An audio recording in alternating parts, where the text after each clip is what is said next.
sepan diferenciar algunos aspectos relacionados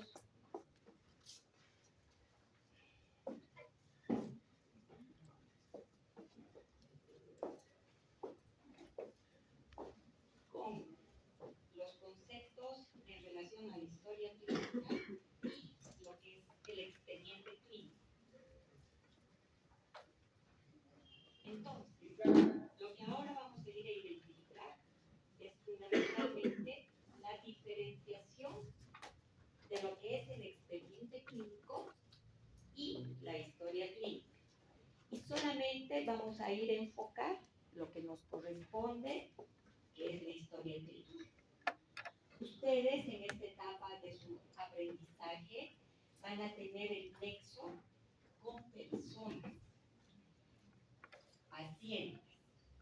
Y durante las anteriores actividades de orientación, ustedes ya han visto que tiene gran importancia el saber relacionarse y tener una buena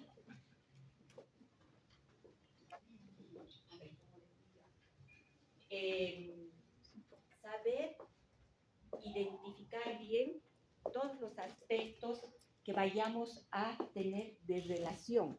La relación médico-paciente que tiene algunos aspectos relacionados con la parte moral, con el respeto que tenemos que tener hacia las demás personas. En ese sentido, entonces, ahora vamos a ver todo lo que está relacionado con estas definiciones.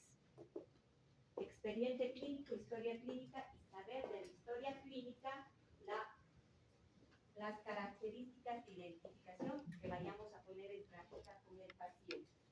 Por último, identificaremos que todo lo que está relacionado con la historia clínica no es más que pasos metodológicos de investigación. Vamos a poner en práctica lo que se determina el método clínico. En ese sentido, entonces, ahora nosotros iremos a determinar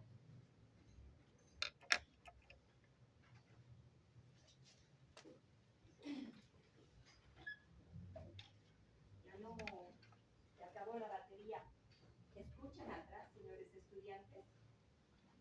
Para que alce la voz. ¿Me escuchan?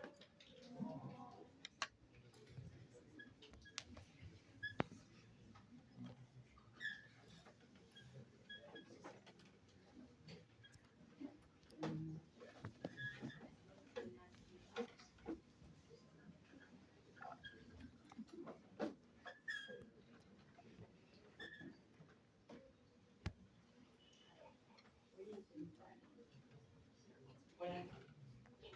Hasta donde se escuche, entonces, por favor, la pila se está terminando del micrófono.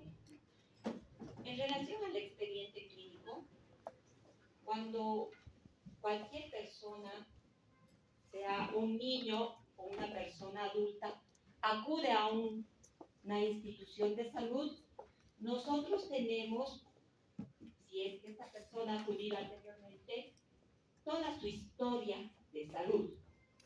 Debe estar acoplada en un expediente. Entonces, ¿qué es el expediente clínico? El expediente clínico no es más que un conjunto de documentos. Estos documentos van a estar registrados de forma escrita en todo lo que corresponde a lo que va a ser el registro de la salud de una determinada persona. Este registro va a ayudar a que nosotros hagamos un tratamiento y determinemos fundamentalmente la causa o las causas por las que está acudiendo a el centro de salud. En nuestro país tenemos diferentes tipos de expediente clínico filiados de diferente manera. Puede ser el expediente clínico cuando una persona acude a un centro a consulta externa. Consulta externa significa que va a ir, va a acudir, se le va a atender posteriormente va a retornar a su domicilio. O puede ser cuando esta persona tenga que quedarse internada, vamos a tener diferentes registros de su internación que van a conformar lo que corresponde el expediente clínico.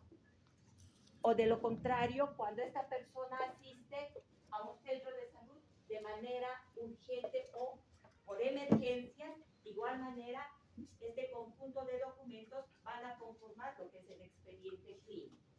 En ese sentido, entonces, nosotros nos basamos siempre con la visión de lo que indica el Ministerio de Salud.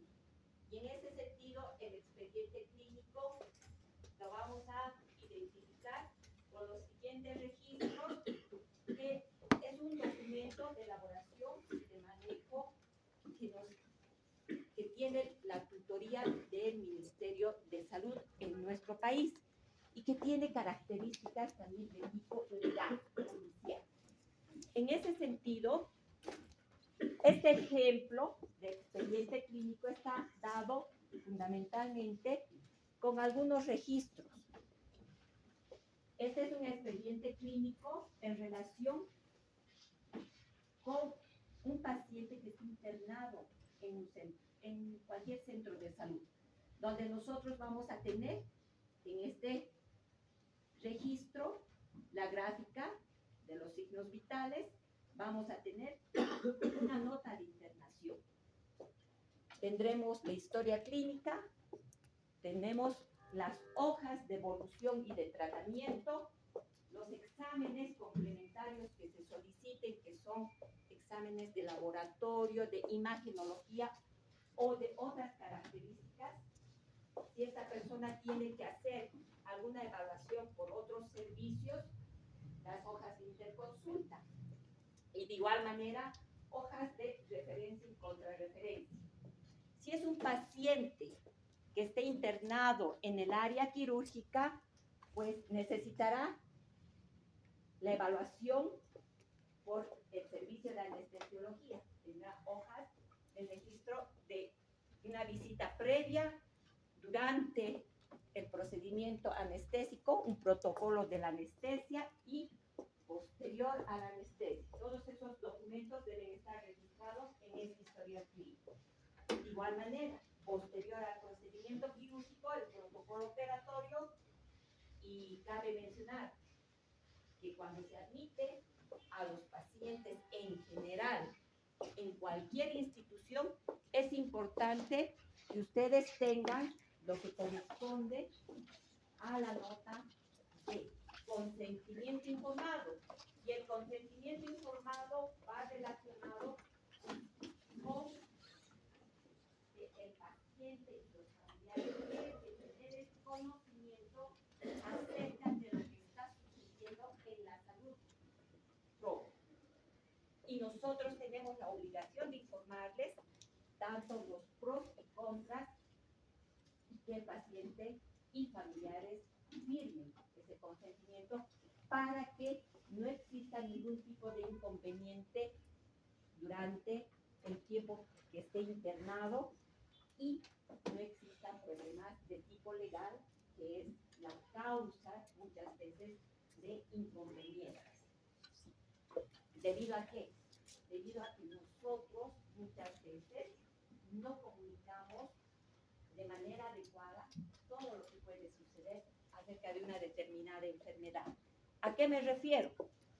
Se puede indicar qué es lo que tiene, pero tenemos que saber orientar de manera adecuada todo lo que puede desencadenar la enfermedad, todas las reacciones secundarias que puedan haber, y de igual manera, si vamos a hacer terapéutica farmacológica, ¿qué puede producir?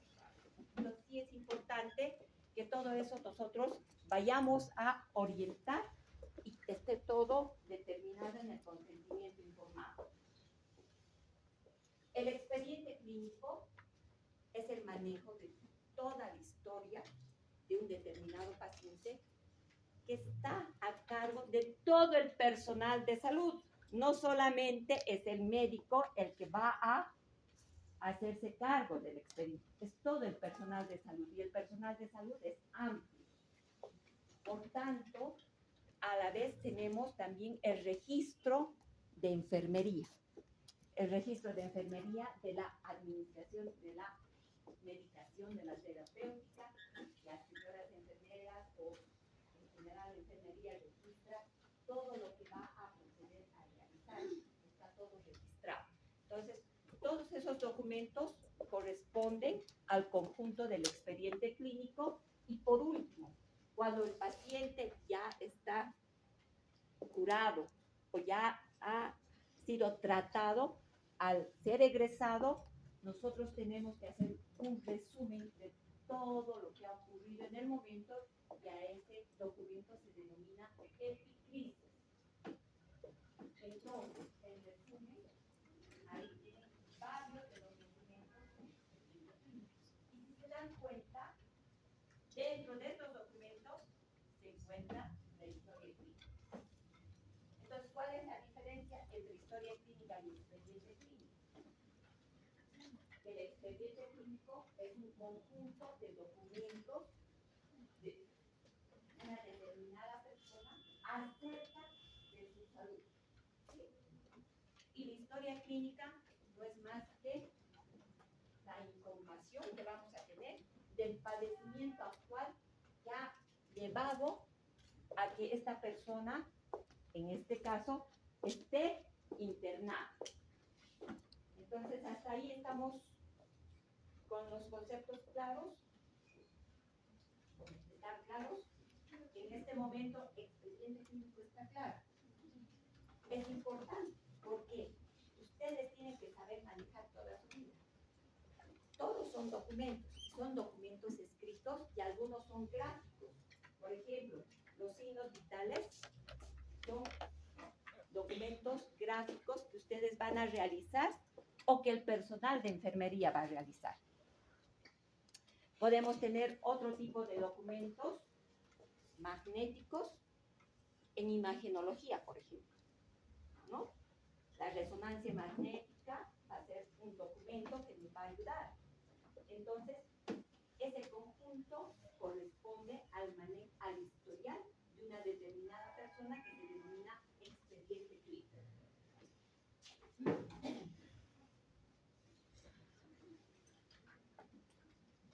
En cambio, la historia clínica no es más que aquella historia de una determinada patología que se está presentando de manera reciente, en la cual el paciente o la persona acude a un centro de salud para tener orientación acerca de ese cambio de salud que presenta. ¿Comprenden? Entonces, podremos indicar como un concepto que historia clínica es una recopilación ordenada acerca de la enfermedad que está presentando la persona y que tiene relación con esa entidad, o si ha tenido previamente ya este problema, o asociado a este tiene otro tipo de manifestaciones previas, en la cual nosotros vamos a poder ayudar a través del diagnóstico y de la terapeuta. Entonces, teniendo en cuenta esta característica, diremos que la historia clínica es la información acerca de la salud o de la enfermedad de una determinada persona, la cual la vamos a obtener a través de algunos pasos sistemáticos relacionados con el interrogatorio, al realizar el examen físico, al determinar a través del interrogatorio y el examen físico el diagnóstico, que el diagnóstico puede ser psicológico, fisiológico, psicossomático, patogénico, etiológico, etiopatogénico, dependiendo de las características, de la profundidad que hagamos de nuestra relación médico-paciente, nosotros iremos a determinar el diagnóstico y de esa manera nosotros vamos a realizar una determinada terapéutica. Eso es historia clínica. La historia clínica es un documento escrito que tiene algunas características que son fundamentales que deben saber ustedes. Y vuelvo a reiterar, durante el transcurso de este año, ¿qué van a hacer ustedes? Tienen que saber aprender a interrogar, a comunicarse de manera empática. ¿Con quién? Con el paciente. Y tienen que saber absorber la información que les dé el paciente acerca de sus manifestaciones de enfermedad, síntomas que presenta o que haya presentado. Y para eso es importante saberse comunicar, saber identificar. ¿Cómo van a hacer eso? Estudiando los síntomas para poder preguntar. Y la fisiopatología que va relacionada. Y en el momento en que ustedes se relacionen, tienen que saber hacer el examen físico para obtener los signos a través de los procedimientos semiotécnicos. Que eso es lo que van a aprender ahora. ¿Por qué motivo? ¿Cuál es el objetivo? Saber diagnosticar y dar tratamiento. Eso es lo que dice ahí. Y estoy volviendo a repetir para que tengan conocimiento de lo que es historia clínica.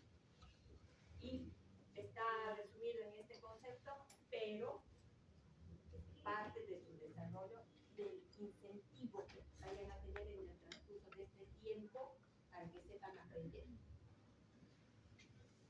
Las funciones de la historia clínica van relacionadas con que, en primer lugar, siempre va a tener importancia clínico-asistencial, porque sin historia clínica no vamos a poder atender y orientar al paciente. Por eso es clínico-asistencial.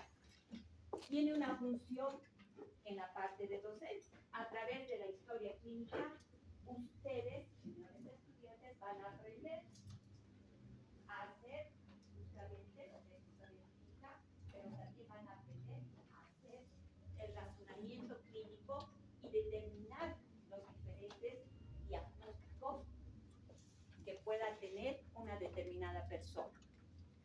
A través de la historia clínica nosotros vamos a hacer la investigación, trabajos de investigación epidemiológico, de acuerdo a las zonas geográficas que enfermedades son prevalentes para ir a actuar de manera adecuada.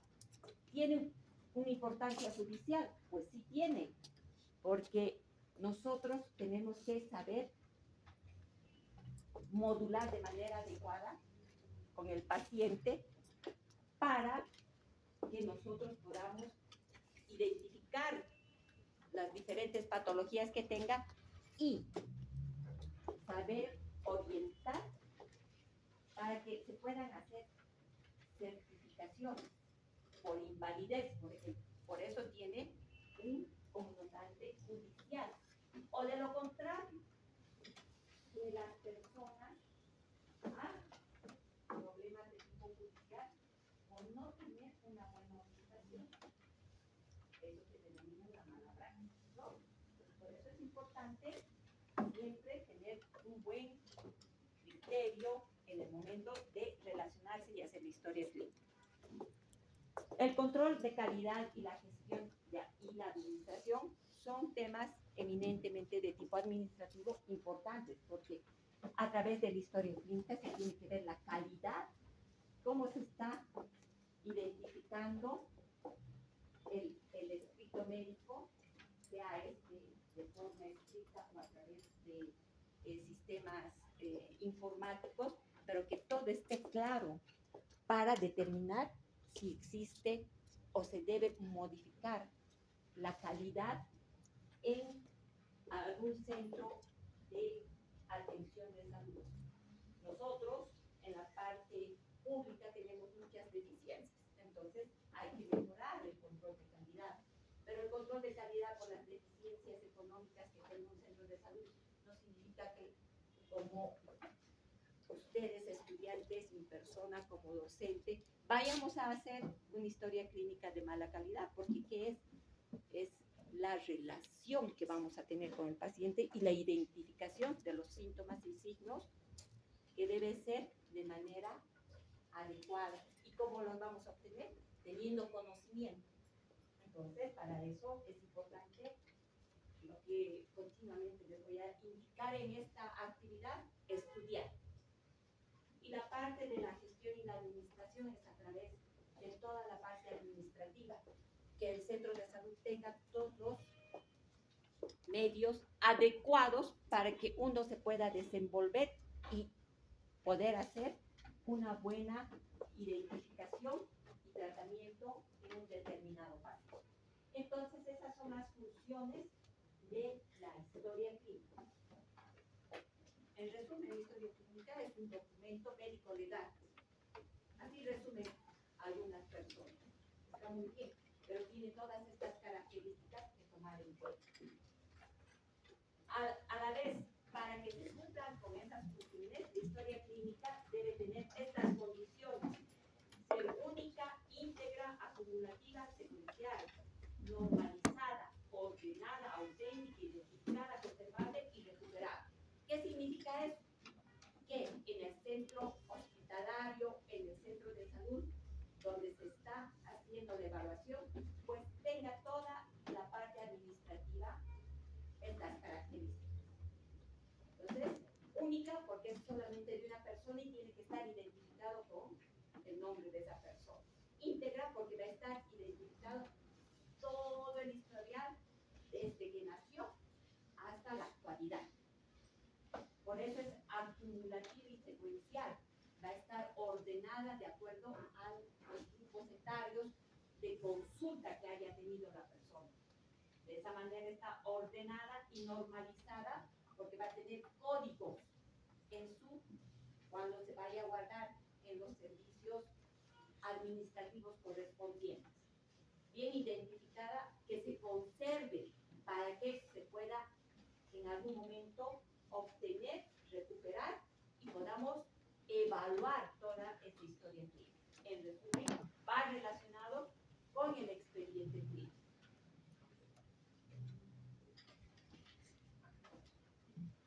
Los métodos de registro de la historia clínica son de diferentes infinidades,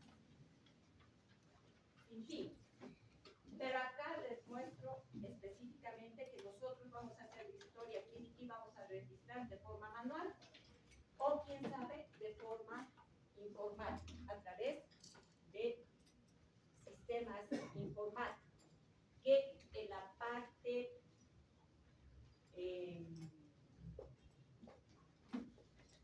privada se realiza de esa manera. Por ejemplo, en algunas cajas, la caja de la banca privada tiene todas sus historias ya de manera sistemática e informática. Todo ya está centralizado. En cambio, en la parte pública, en los hospitales públicos, nosotros, yo soy de la parte pública, todavía tenemos unos archivadores donde vamos acoplando toda la información. Hacemos de manera escrita, manual. Pueden haber historias clínicas con formatos ya específicos, enfoques en emergencia, de una manera, o, por ejemplo, lo que nosotros, lo que voy a mencionar en un momento, el formato de la historia clínica. El formato de la historia clínica tiene nosotros tenemos varios tipos de formatos de historia clínica. La tradicional, la historia clínica orientada por problemas, la entrevista motivacional. Son algunos ejemplos de historia clínica. Ustedes durante todo este tiempo van a aprender a realizar la historia clínica tradicional, pero teniendo en cuenta que la historia clínica tradicional está enfocada en una persona adulta. Adulta significa a partir de los 18 años para adelante. Ah, ¿y qué vamos a hacer en aquellas personas que son de 18 años para abajo? Los niños, los adolescentes, los recién nacidos. Evidentemente se pone en práctica la historia clínica tradicional, pero cuando ustedes vayan a optar por el servicio de pediatría, les van a orientar qué otros aspectos más deben identificar en relación a la historia clínica de una persona del grupo etario, por ejemplo, escolar, preescolar, recién nacido. ¿Entienden? Entonces, es importante que ustedes tomen en cuenta que nosotros vamos a orientar y ustedes van a ir viendo en el transcurso de este año todo lo que está relacionado con la historia clínica de tipo tradicional. A medida que vayan ustedes pasando de curso y probablemente en internado y se hace la especialidad en residencia, van a aprender a hacer la historia clínica orientada por problemas. ¿Qué significa eso? Que si una determinada persona tiene una patología o muchas patologías, ustedes van a enfocar de acuerdo a las patologías que tengan la historia clínica. Es diferente, pero la sistemática es la misma. Entonces, vamos cambiando de acuerdo a las características del formato.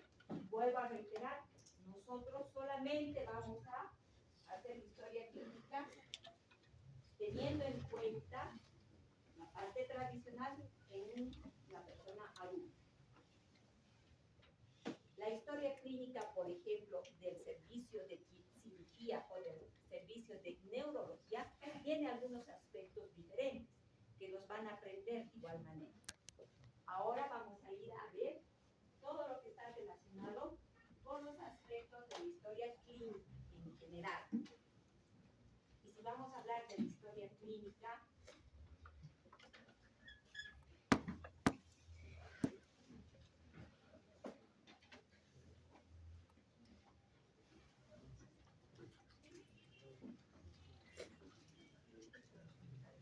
iremos nuevamente a tocar lo que hemos hablado en el concepto.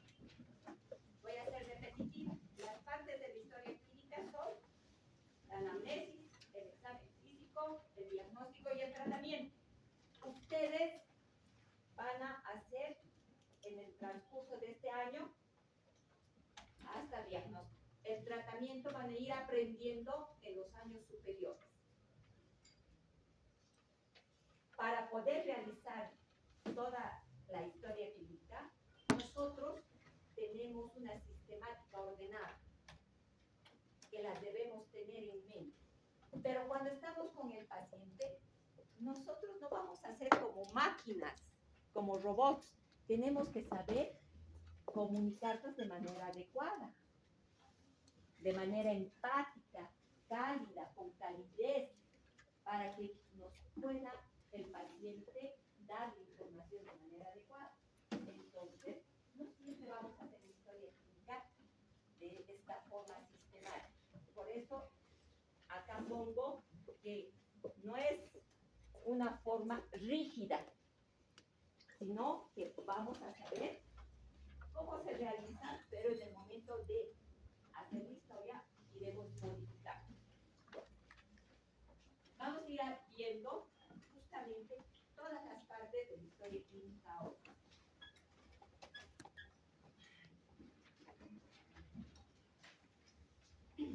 La historia clínica tiene estas partes.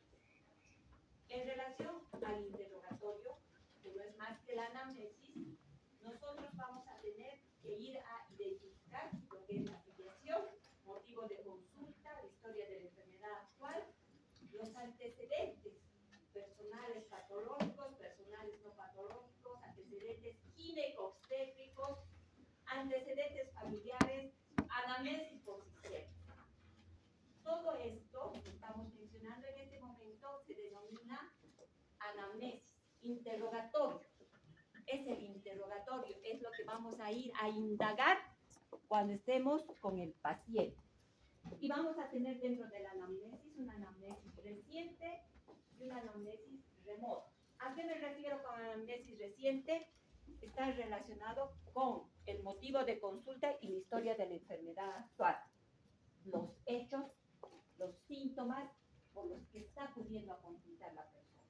Esa es la anamnesis reciente. Y la remota, todo lo que vamos a indagar acerca de los antecedentes. Desde que nació hasta la actualidad, vamos a ir a indagar. Después, en la historia clínica tenemos lo que es el examen físico general, el examen físico segmental. Y de esa manera estamos ordenando nuestro formato, el formato tradicional que vamos a realizar. Entonces ahora vamos a ir viendo los conceptos de cada uno de estos aspectos. Y vamos a desglosar.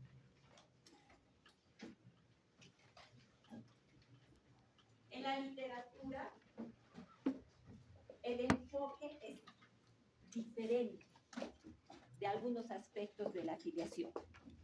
Generalmente, ¿qué es filiación? La filiación son los datos generales de una determinada persona, que en realidad, ¿quién los identifica? La filiación es identificada por el personal administrativo, porque ya nos van a pasar el expediente con estos datos. Cuando un paciente ingresa a una determinada institución, nosotros ya tenemos estos datos filiados en su registro de historia. Entonces, vuelvo a reiterar, filiación no es más que la identificación de los datos personales. Es decir, la diferencia entre una persona y otra, que puedan tener el mismo nombre y apellido y saber diferenciar de la otra que tiene el mismo nombre y apellido y probablemente tenga el mismo propietario, pero después van a haber otras diferencias, ¿sí? Por eso es importante identificar los datos personales. Los datos personales se identifican, y como se dice, como están acá, solo son aquellos que están relacionados con las características generales de identificación de una persona. Ustedes cuando se presentan, cuando ustedes se conocen entre ustedes como amigos, como parejas, como enamorados, lo primero que preguntan ¿qué es? ¿No? Después preguntarán dónde, qué hacen, ¿no? Pero no es así. Después averiguarán la edad, quién sabe. Y si quieren volver a ver a la persona, le preguntarán su teléfono, ¿no? Entonces están indagando acerca de los datos generales. Nosotros, de igual manera, tenemos que hacer en el momento de recoger la parte general de la afiliación, pero de manera ordenada. Nosotros tenemos que identificar el nombre, la edad, el sexo. Y he ahí el sexo para identificar, y nosotros identificamos sea género femenino o género masculino. Y les voy a pedir el favor de que vayan a hacer la investigación en un diccionario común y corriente de lo que es el concepto de sexo y lo que es género. Son criterios diferentes. Nosotros vamos a identificar sexo, femenino, masculino, ¿sí? Es importante que vayamos a identificar el estado civil, por supuesto, que tiene gran importancia, y ahorita vamos a ver por qué. La ocupación. Y también debemos identificar en qué región geográfica nació, cuándo nació, la fecha, el día, el mes, el año, para poder diferenciar lo que les decía hace un instante. Pueden ser dos personas con el mismo nombre, para diferenciarlas. Por último, el lugar geográfico donde está residiendo y específicamente en qué lugar específico. ¿Qué ciudad? ¿Qué zona? ¿Qué dirección? ¿Qué avenida? ¿Qué número de casa tiene? Y ahí deben filiar no solamente eso, sino su número de celular o de teléfono fijo. Hasta la dirección son datos que nosotros debemos identificar en cualquier historia clínica que estemos realizando, sea de consulta externa o de una persona internada. Pero si la persona está hospitalizada, tenemos estos otros criterios más que debemos identificar. Entonces, por eso está con otro color el lugar de la internación, la fecha de la historia clínica que están haciendo, que puede ser diferente a la fecha de la internación de la persona. Y algo importante, fuente de información. ¿Qué es fuente de información? ¿Quién nos está dando toda la información? ¿El paciente, los familiares o personas que no lo conocen al paciente? Entonces, a eso se refiere la fuente de información. La fuente de información es adecuada, es confiable. En el momento que ustedes estén desempeñando en el interrogatorio, verán si es certera, porque ustedes pueden identificar y constatar y comparar si le piden un documento de identidad, por ejemplo, a la persona, de que les esté diciendo todos estos datos que son adecuados, y no solamente esos datos, sino a medida que vayan haciendo la relación de la comunicación, que todo lo que les estoy indicando es certero.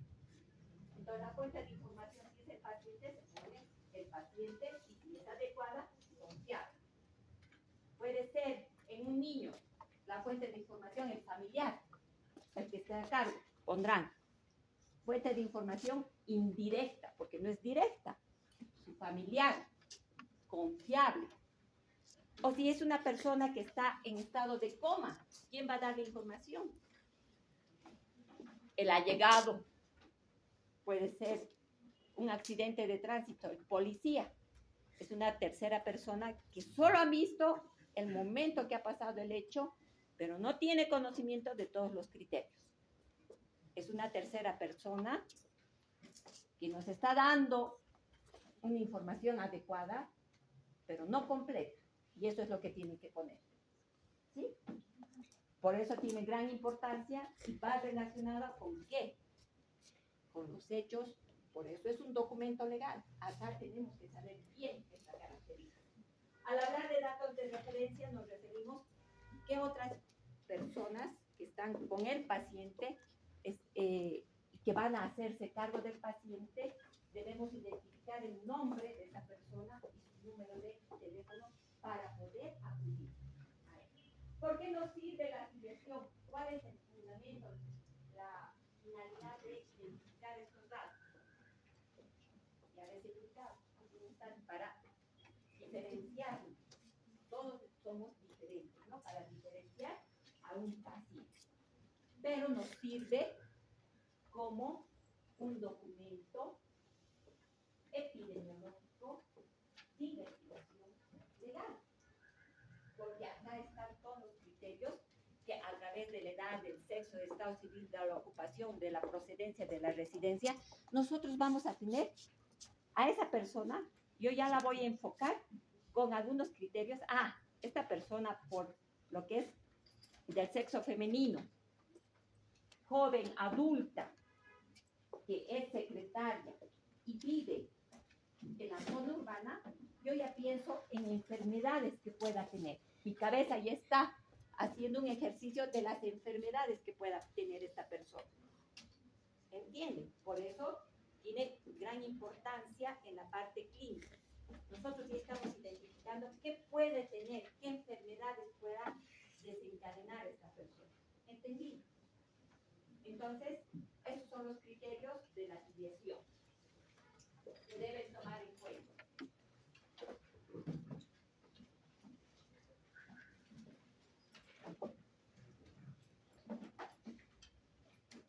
El motivo de consulta o de internación, cualquiera de los dos. ¿Qué es? El motivo de consulta no es más que el desequilibrio de la salud con la que ha ido a consultar la persona. Son los síntomas por los que está surgiendo una determinada persona a consultar. Estos síntomas,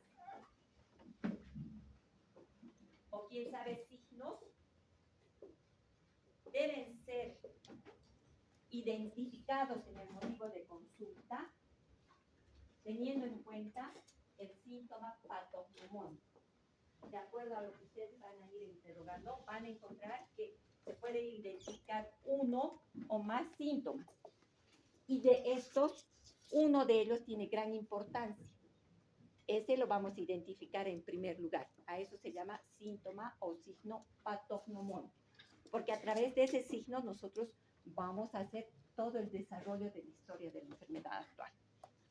Entonces, el motivo de consulta no es más que lo que está acá, la declaración breve del paciente acerca de sus síntomas por los que está acudiendo a consultar, que estos síntomas los debemos indicar de manera escrita, puede ser con las palabras del paciente, pero también con términos semiotécnicos, cualquiera de las dos.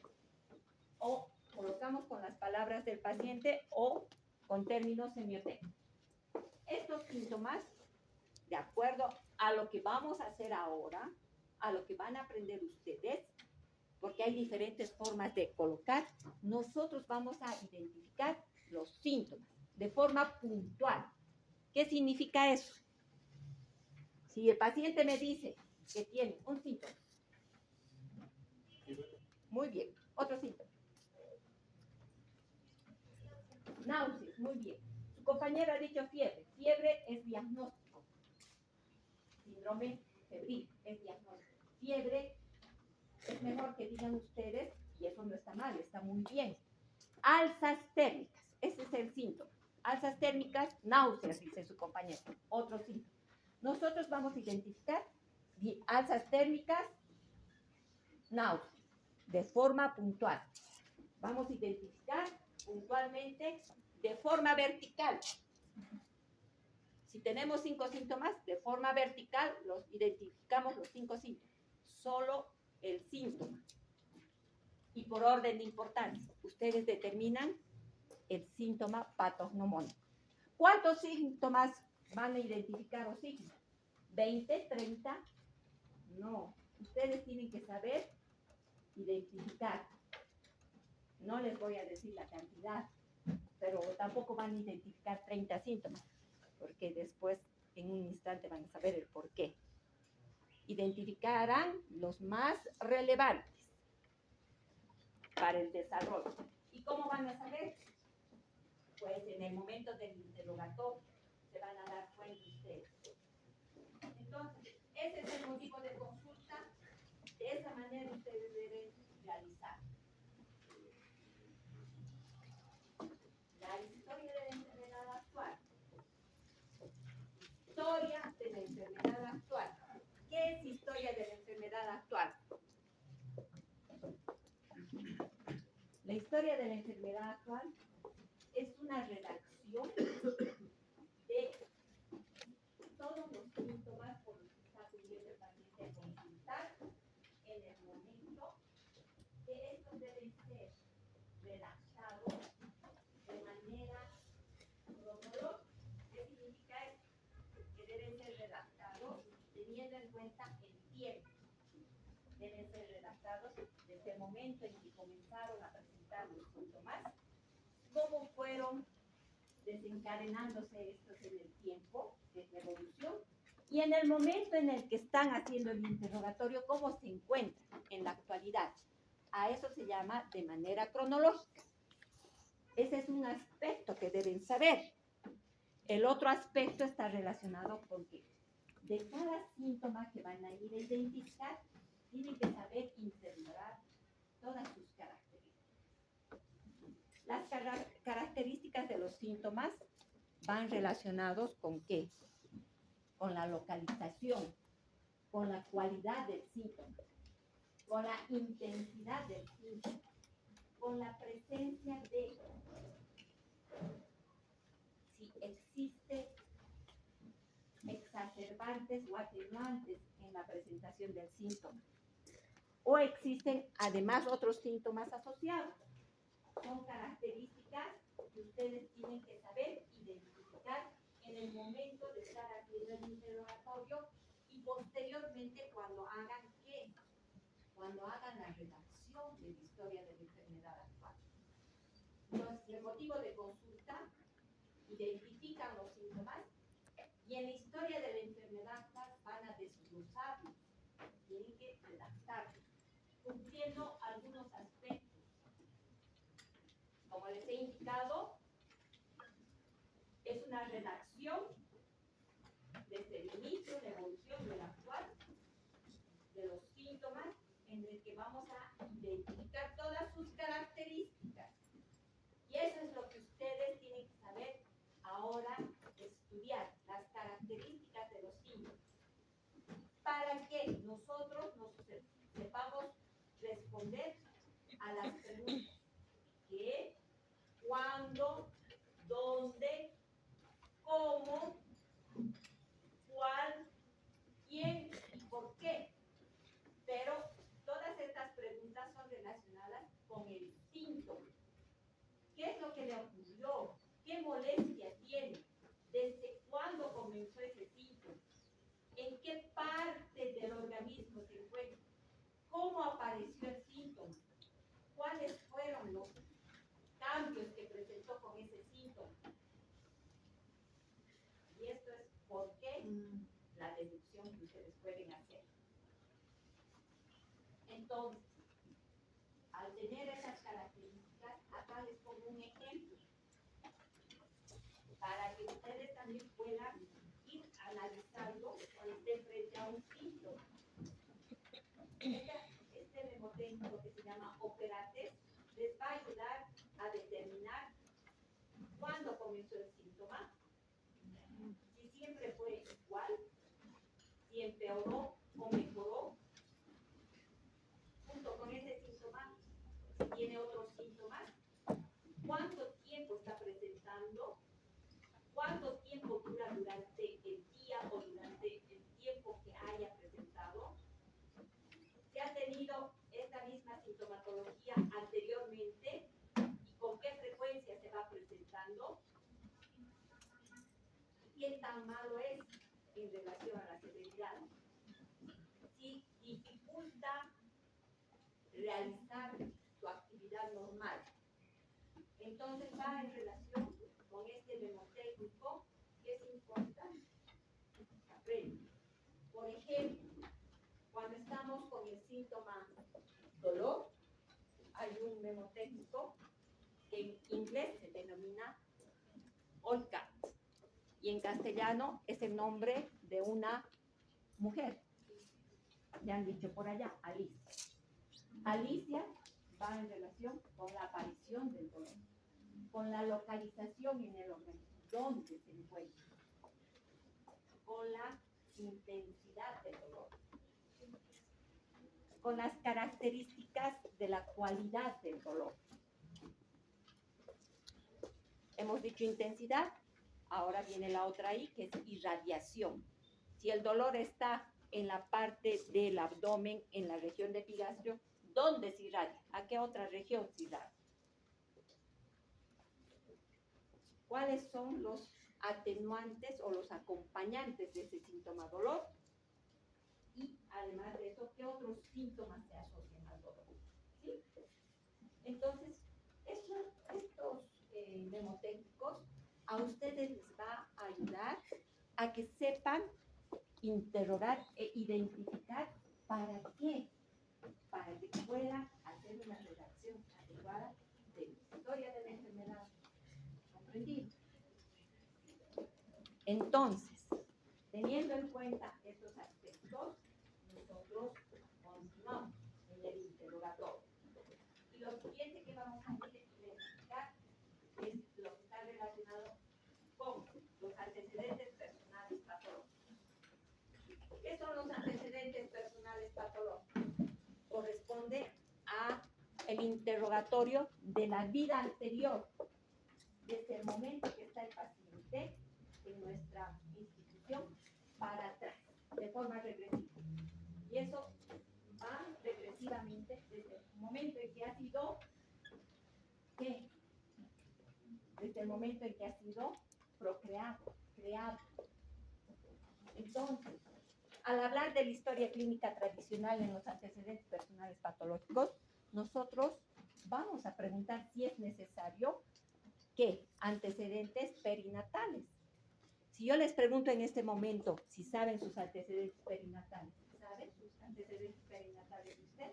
Me va a decir más o menos, pero probablemente la mayoría no tenga conocimiento, porque no ha habido ningún problema.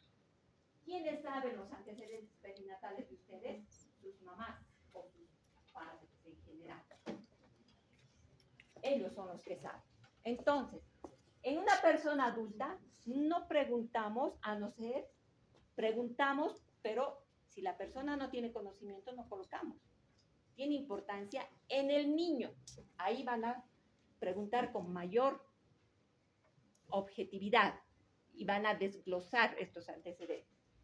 Al hablar en antecedentes personales, nosotros nos vamos a ir a determinar la historia de padecimientos médicos, es decir, de cambios en la salud que haya tenido previamente, en los cuales haya hecho tratamiento y se haya controlado o resuelto el proceso. Procedimientos quirúrgicos, cirugías que haya tenido. O quién sabe, traumáticos, traumatológicos o de accidentes. Eso es lo que vamos a ir a indagar.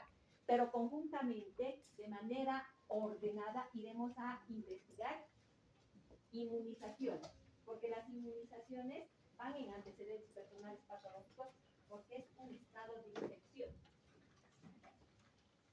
No se va a determinar, no va a ser una enfermedad, es infección lo que ha tenido el paciente en la inmunización. Y debemos identificar, cuando ustedes nacen, en el nacimiento y a las semanas y a los meses, se ponen vacunas.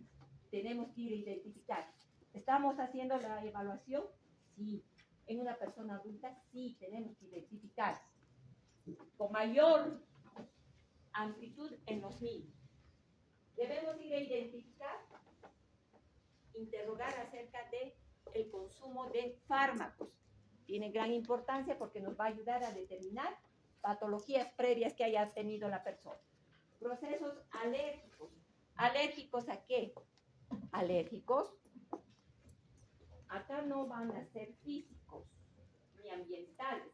Fundamentalmente son químicos relacionados a fármacos o transfusionales. Ay, perdón.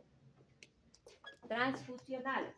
Y sí hay que indagar acerca de transfusiones porque la persona puede determinar que si no se ha hecho una buena determinación, la transfusión, Chagas, dice su compañera, muy bien. ¿Qué otras entidades a través de una transfusión? ¿Qué otras enfermedades?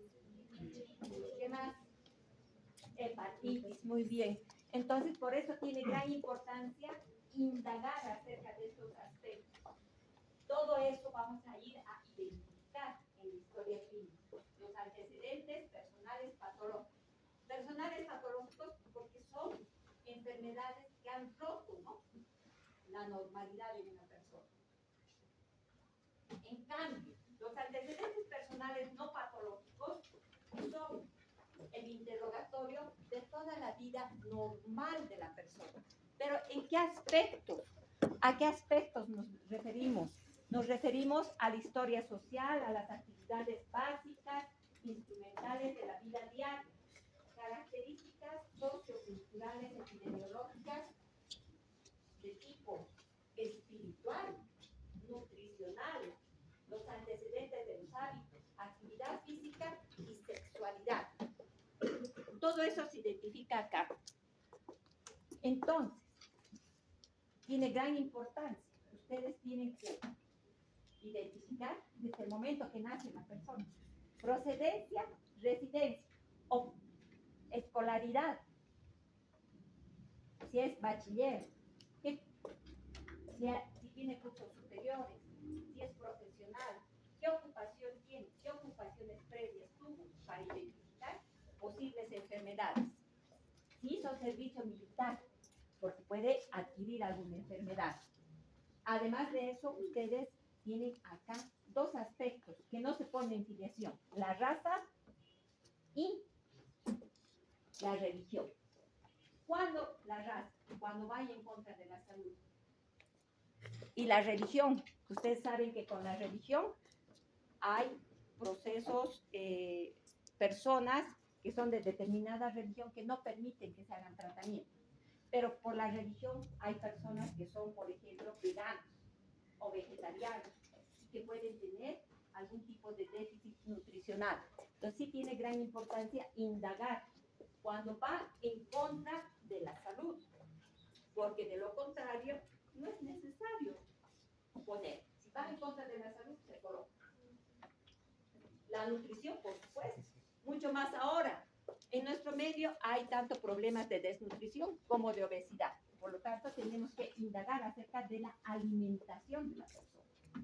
Iremos a indagar acerca de aspectos básicos relacionados con la higiene, con el cambio de ropa, los lugares, la vivienda. Si tiene una vivienda adecuada donde no haya hacinamiento, ¿sí? Y además de eso, si esta persona tiene actividad física, que vaya hobby. Y la sexualidad en el varón, porque en la mujer, ahorita vamos a ver. Me van a dar, por favor, unos minutos. Es amplio lo que estoy desglosando.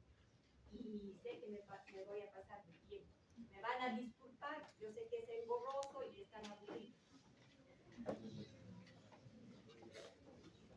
En los antecedentes personales no patológicos, es importante que ustedes indaguen los hábitos. Todos tenemos hábitos, pero estos hábitos se pueden volver adicciones. Por eso es importante que indaguemos el tabaco, el alcohol y el interrogatorio acerca de algunas drogas ilícitas. Entonces sí es importante tener en cuenta todos estos aspectos relacionados con los antecedentes personales no patológicos. En realidad es mucho más, pero estoy tratando de resumir de esa manera para que ustedes tengan un pantallazo grande. En la mujer tenemos que ir a indagar los antecedentes ginecobstétricos y se ponen de forma aparte. Indagaremos a partir de la pubertad, con los cambios hormonales que hay. Nosotros vamos a comenzar a hacer una historia fisiológica y patológica. Fisiológica relacionada a la parte ginecológica, es decir, iremos a preguntar acerca de la menarca, del ritmo, de la fecha del último periodo menstrual.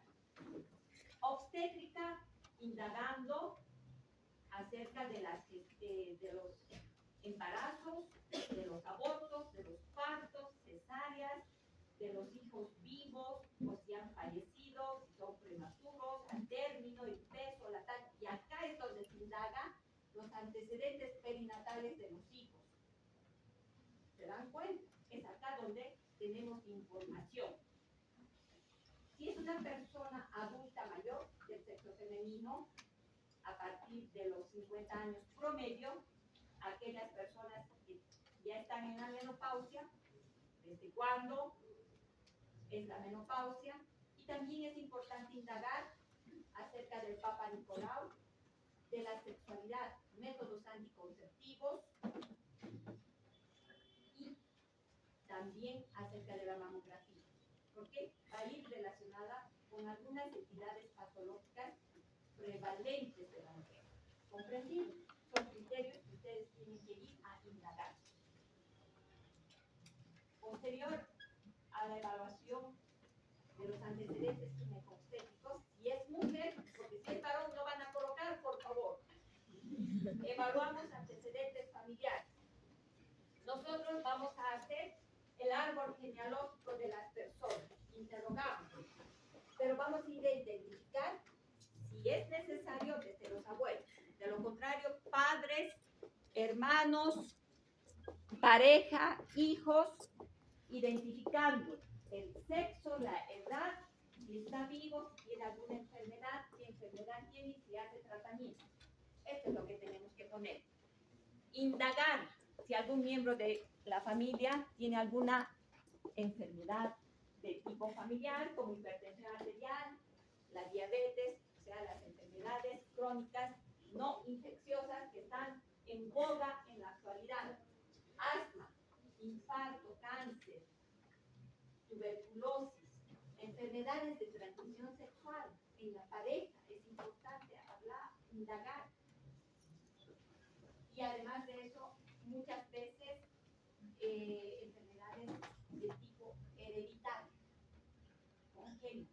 Entonces, todo eso se va a identificar cuando vayamos a colocar estos aspectos de la anamnesis. ¿Qué es anamnesis por sistema? En la literatura ustedes se pueden confundir porque dice revisión por sistemas. La anamnesis por sistemas no es más que el interrogatorio dirigido. Nosotros vamos a preguntar un determinado síntoma de acuerdo al sistema para tener una respuesta, sea afirmativa o negativa. ¿Para qué? Para identificar posibles enfermedades que no hayamos identificado previamente, que no tengan relación con la enfermedad actual. Pero si tienen relación con la enfermedad actual, nuestro deber es volver a hacer la anamnesis para poder acoplar ese síntoma en la historia de la enfermedad actual. ¿Me dejo entender? Entonces, en la anamnesis por sistemas, nosotros hacemos un interrogatorio dirigido hacia los sistemas. Y los sistemas van en relación a las generalidades. Y digo generalidades con cambios. ¿En qué? En el apetito. Con cambios en el peso. Vamos a indagar acerca de los sentidos. Por eso esta cabeza. Sentidos. Ojos, si ve, si no ve. Si escucha, hace cuánto tiempo que no escucha, iremos a indagar. A nivel del sistema cardiovascular y así sucesivamente, nosotros indagamos síntomas que no hayamos identificado previamente y colocamos como síntomas, que puede estar suelto y no ser parte de una enfermedad, porque si es parte de una enfermedad, ya la podemos colocar, o sea, en la historia de la enfermedad actual, o resulta que era parte de una enfermedad ya diagnosticada y que está siendo tratada. Entonces, les ruego que vayan a revisar esta parte, pero no se confundan, es interrogatorio, no es examen físico. Hasta esta parte corresponde la anamnesis. Y ahora viene el examen físico. El examen físico se divide en examen físico general y segmental. El examen físico general, vamos a evaluar las características generales del paciente que van a ir integradas desde el momento que la persona ingresa a un centro hospitalario. Ustedes me están observando, están viendo cómo me muevo, cómo me desenvuelvo, lo que hablo bajito, alto, lo que hago pausas. Están evaluando cómo es mi desempeño. Lo mismo van a hacer en el paciente. Van a evaluar en qué posición está. Van a evaluar aspectos relacionados a la parte neurológica, la conciencia, si está despierto, si responde, si no responde, la orientación, las memorias, eso van a ir a evaluar. El biotipo, las características físicas de la persona, las características relacionadas a la cara, la fase, cómo se desempeña, todos los movimientos gesticulares de la fase, que nos pueden denotar cambios en relación a una enfermedad. La edad cronológica con la aparente muchas veces varía. Puede ser una persona que tenga 30 años, pero que aparenta 50 años, debido a una enfermedad carencial que tenga, o que el tiempo le cayó a la persona, ¿sí? El habla, el lenguaje es diferente. Tienen que evaluar, son aspectos neurológicos, acá de la esfera cognitiva. Lenguaje, raciocinio, juicio, cálculo y el psiquismo y la marca. Son los aspectos que se evalúan en el examen físico general viene piel fanera, tejido celular subcutáneo. Y posterior a eso evalúan signos vitales. Presión arterial, frecuencia cardíaca, frecuencia respiratoria, pulso, oximetría de pulso, temperatura y la somatometría. Es decir, antropometría a través del peso, la talla, el índice de masa corporal, cintura, circunferencia de cintura, circunferencia de cadera, que tiene gran importancia en la actualidad, mucho más en las personas que tienen obesidad. Entonces, todos estos son los aspectos generales de obtención de signos que deben hacer generalmente. Y la parte del examen físico segmentario, va relacionado con un orden. Ese orden es desde la parte de la cabeza hasta la parte de los pies. Pero si se dan cuenta, también entra el examen neurológico, pero ya no de la parte de la esfera cognitiva. Van otros aspectos que van a aprender en el transcurso del tiempo. Todos estos aspectos irán a evaluar. Y en resumen, este es el formato de historia clínica que tienen que hacer. Historia clínica clásica.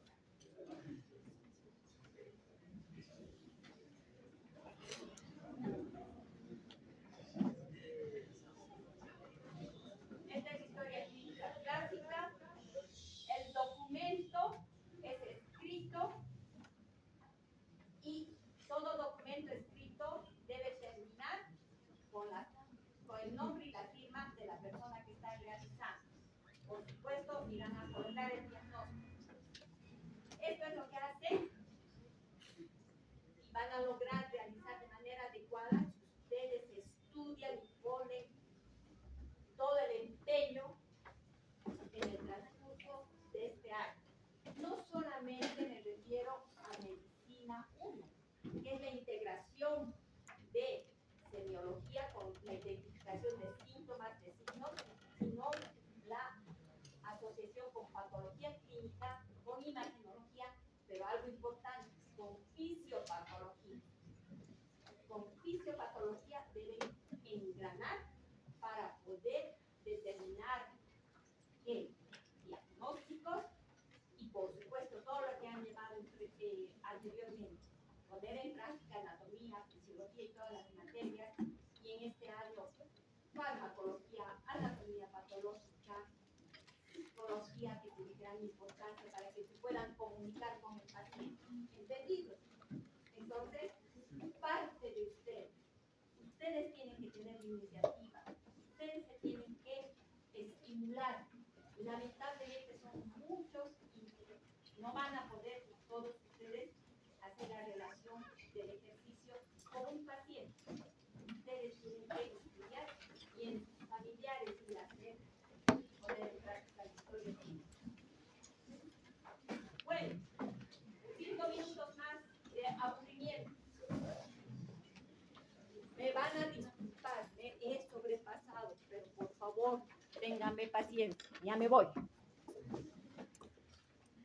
Pues la historia clínica va relacionada con el método científico. ¿Y qué es el método científico? La investigación. Y al hablar de investigación, es una secuencia de pasos ordenados que vamos a hacer. Ustedes van a ordenar esos pasos a medida que vayan aprendiendo. Entonces, ese proceso sistemático nos va a ayudar a hacer diagnósticos. ¿Para qué? Para hacer terapéutica y ayudar a esta sistemática de pasos ordenados la vamos a aplicar en nuestros pacientes de manera científica. ¿Tiene importancia? Sí. Ustedes lamentablemente pierden esa importancia porque piensan que el comunicarse con el paciente, el interrogar con el paciente y obtener una o dos cosas es suficiente. Tienen que interiorizarse, por favor. ¿Por qué? Porque el diagnóstico lo van a obtener a través de la entrevista médica y la obtención de los signos, no de los exámenes complementarios, que en la actualidad muchos creen que los exámenes complementarios son el top de dar el diagnóstico. No, señores, es el relacionarse con el paciente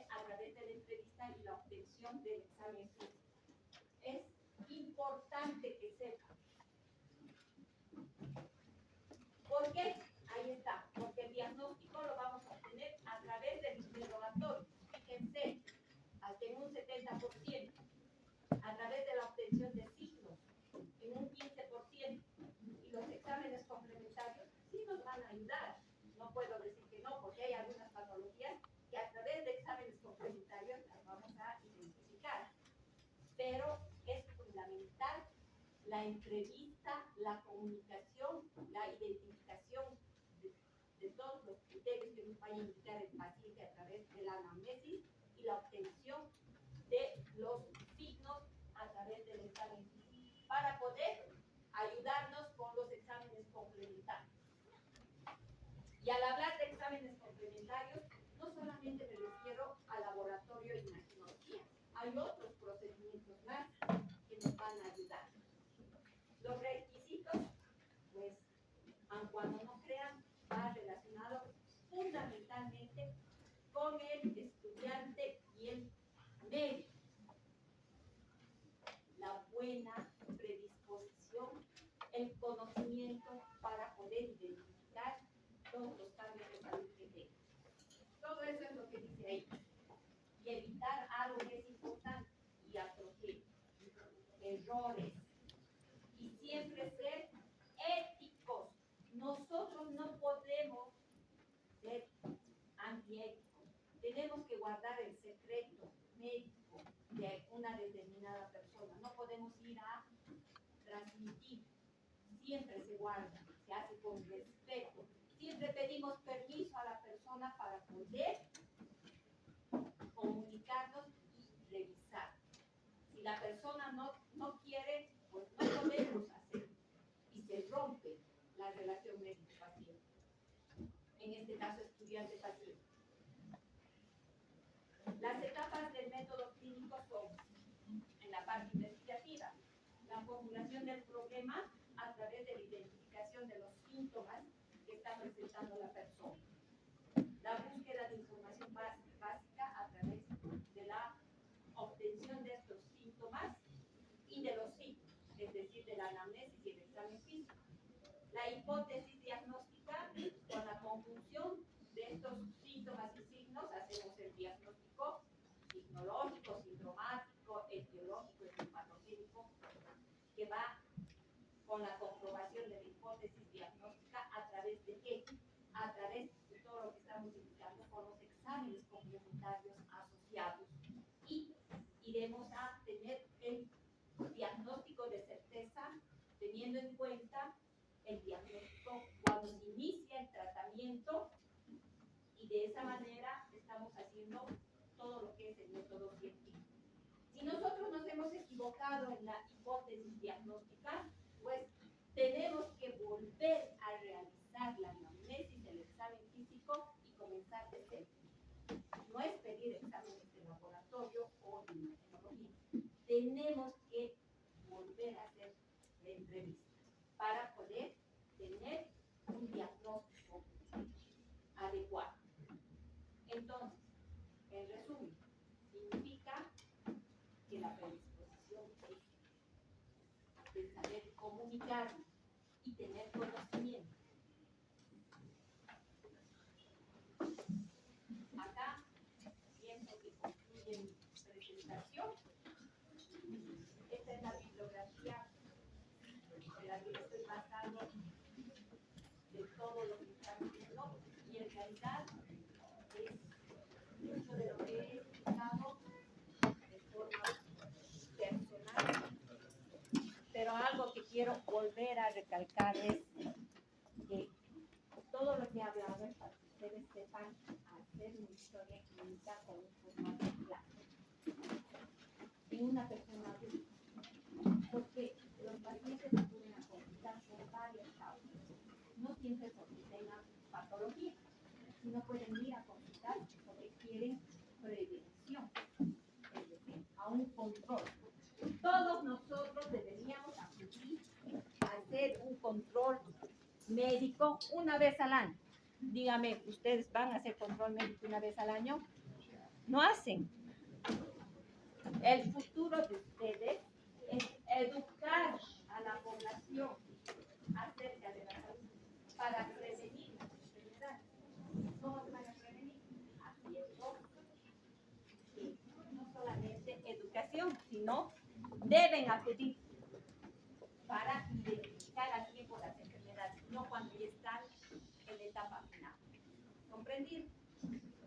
Preguntas para que puedan ir. 15 minutos, qué barbaridad.